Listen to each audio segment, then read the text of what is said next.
രാഷ്ട്രീയ എതിരാളികളെയും അസംതൃപ്തിയുടെ നേതാക്കളെയും ഉദ്യോഗസ്ഥരെയും എല്ലാം അടച്ചാക്ഷേപിക്കുന്ന ശൈലിയാണ് എം എം മണിക്ക് കാലങ്ങളായുള്ളത്. 1, 2, 3 മുതൽ വിവാദമായ എത്രയെത്ര ഉദാഹരണങ്ങൾ നമുക്ക് മുന്നിലുണ്ട്. ഇന്നും വന്നിട്ടുണ്ട്. CPM മുതിർന്ന നേതാവിന്റെ വിടുവായത്തും ഇത്തവണ ആക്ഷേപവും ഭീഷണിയും വനം വകുപ്പ് ജീവനക്കാർക്ക് നേരെയാണ്. മര്യാദകേട് കാണിക്കുന്ന ഫോറസ്റ്റ് ഉദ്യോഗസ്ഥരെ എങ്ങനെ കൈകാര്യം ചെയ്യുമെന്ന് പറയേണ്ടതില്ലല്ലോ എന്ന് പ്രതികരിച്ച് എം എം മണി. കൃഷിക്കാർ കൃഷി ചെയ്യുന്നിടത്തും ജീവിക്കുന്നിടത്തും പുരവച്ച് താമസിക്കുന്നിടത്തും പിടച്ചു കയറാൻ വന്നാൽ അവിടെ വെച്ച് ഞങ്ങൾ നിങ്ങളെ നേരിടേണ്ടി വരും, കൈകാര്യം ചെയ്യേണ്ടി വരും. അന്നേരം നിയമം മണ്ണാങ്കട്ടെ എന്നൊന്നും പറഞ്ഞിട്ട് പിന്നെ കാര്യമുണ്ടാവില്ല എന്ന കാര്യം പ്രത്യേകം ഓർമ്മിക്കുക. ഞങ്ങളൊക്കെ തീരുമാനിച്ചാൽ നീയൊക്കെ ഇറങ്ങി നടക്കണേ ഞങ്ങൾ തീർത്ത് വേണ്ടി വരും. ഉള്ള കാര്യം പറയാം. എന്തായാലും നിയമം മാങ്ങാത്തലയെന്നൊന്നും പറഞ്ഞിട്ട് കാര്യമില്ല. ഞങ്ങൾക്ക് നിയമമൊക്കെ അറിയാമല്ലോ. ഞങ്ങളുടെ രണ്ടും കൽപ്പിച്ച അത് തന്നെ. നിങ്ങൾക്കൊക്കെ വീട്ടിൽ ഭാര്യയും മക്കളും ഒക്കെ ഉണ്ട്, ഫോറസ്റ്റുകാരനും പോലീസുകാരനും ഒക്കെ ഇല്ലേ? ഞങ്ങൾക്കുണ്ട്.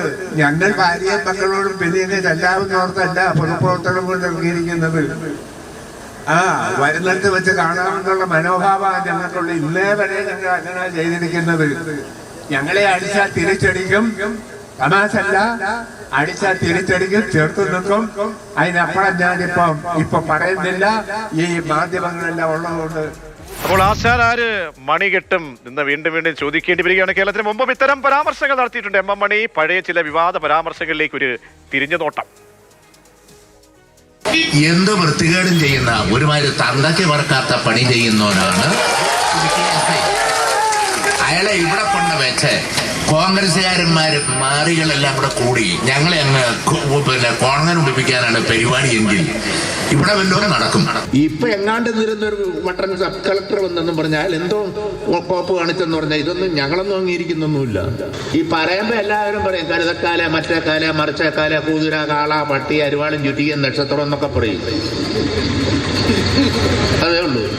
കാര്യം നടക്കണമെങ്കിൽ ഉണ്ടല്ലോ ആത്മാർത്ഥത ഉള്ളവരുടെ കൂടെ നിൽക്കണം. ആ മകതിക്ക് അവർക്ക് അവര് ഒരു വിധവായിപ്പോയി, അവരുടേതായ വിധി. അതിന് ഞങ്ങളായാലും ഉത്തരവാദികളല്ല. അപ്പോൾ ആശാൻ നാവിന് ബ്രേക്ക് ഇടണം.